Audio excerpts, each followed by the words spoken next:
A bill just introduced in the Georgia State Senate would shorten early voting in this November's presidential election. Now, the state has already done this once, and a lot of voter activists are not happy that it can now happen again.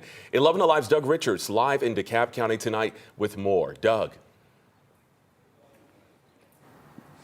Yeah, this is a early voting site for the upcoming presidential preference election. In fact, that primary actually will have the early voting starts in about 17 days.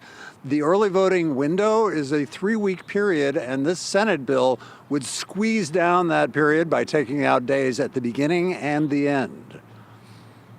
Republican Senator Rick Williams remembers when he says elections seem to work just fine with no early voting. He says early voting wastes time and tax dollars, especially in smaller counties. He wants to change the law to reduce early voting by about 1/3. It changes it from 21 days to 14 days. That's still plenty of time for people to go vote.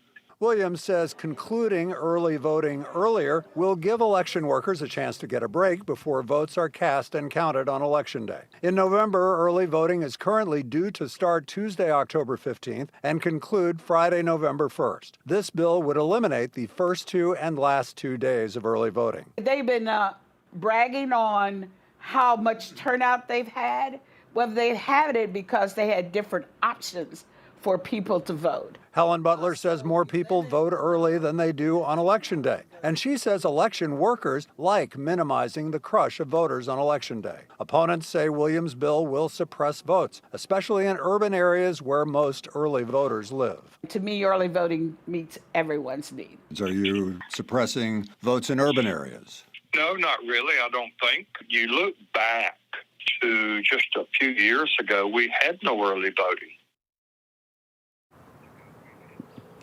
So this is a bill that, if passed, would not affect the upcoming presidential primary, early voting for which begins in 17 days.